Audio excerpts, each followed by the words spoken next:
The life that I really wanted at the time was to become a professional magician.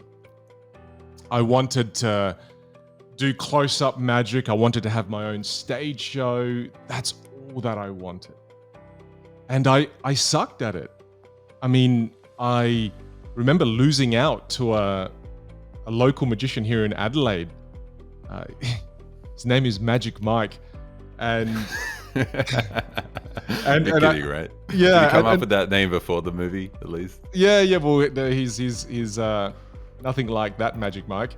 But I would just lose out to this magician all the time. And it was a magician in I think it was at the time in his late 30s. And I would always lose out to him, but technically I was better. From a technical standpoint, I was just so much better than this guy, but I kept losing out gigs from him just all the time. And it just sucked, and I no matter how hard I tried to build this career that I loved, I just got no traction at all whatsoever. What do you mean you're losing out? Like you were both trying to get the same gigs and Yeah. you just kept getting them? Adelaide is small, right?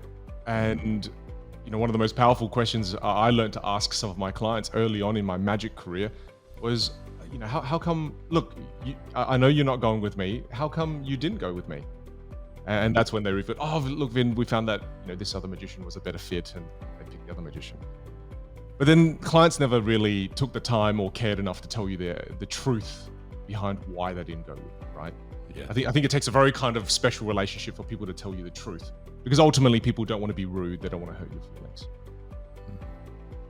Finally, I met one of those clients who cared enough and told me why. And the reason was because my website and my marketing sucked. And because in the video that I did have on my website, he shared with me that while technically you were great, you had no audience management.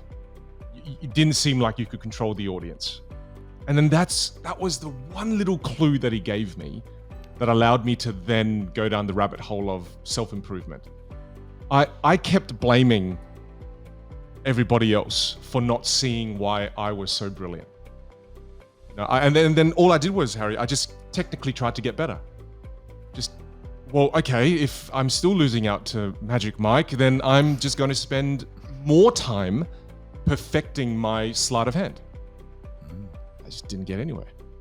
And I just kept doing that until that one client helped me realize that, oh, right, it's not all about sleight of hand. Through my marketing, I wasn't able to communicate my brilliance. Through my lack of showmanship, I wasn't able to communicate my brilliance. Maybe it's not everybody's fault or everybody else's fault that they can't see how brilliant I am. Maybe I'm not showing them how brilliant I am. And then it was funny because once you kind of take ownership of that, and rereading one of Jocko's books recently about extreme ownership, it's such a powerful book. It just makes you realize that every time you blame others, you rob yourself of the opportunity for personal reflection and growth. And I did that for years, man. It sucked. So the one time I took responsibility, then the self-improvement journey began. And that's when I started to realize the value of marketing, communication skills, everything, audience management, all of it as a magician. And the moment I started working on that, Harry, things started to happen and progress started to come. What was the shift that really needed to happen for you to start taking personal responsibility for those parts? Because clearly you had taken personal responsibility for becoming technically a better magician. Yeah. And you had personal responsibility to keep going for these gigs, no matter how many times you lose out to, I still find the name funny, Magic Mike. But so you had personal responsibility for at least some areas. But what was different about the personal responsibility you were taking for those parts versus the parts which you really didn't want to work on? It was lack of awareness. I don't think I was resistant to taking responsibility. I wasn't there was no real resistance to that.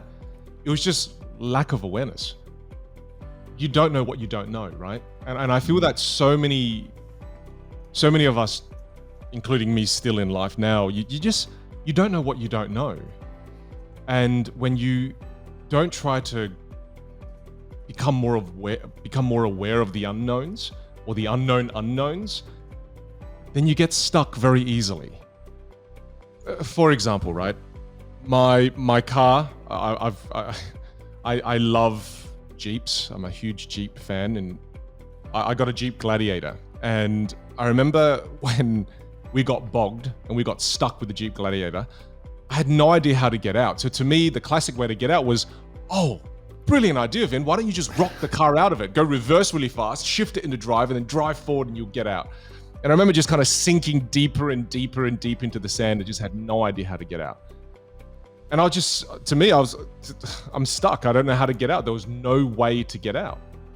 And this other car came along and he just said, oh, look, mate, I can't tow you out. I don't have any recovery gear. However, there's a really brilliant technique. Just put it into drive, put it into first gear, and just put a slight pressure on the drive pedal and just crawl at 3 kilometers an hour, 2 kilometers an hour. And you're not going to move at all for the first 10, 15 minutes, but gradually you're going to get out. And just try the super slow crawling technique. I got out.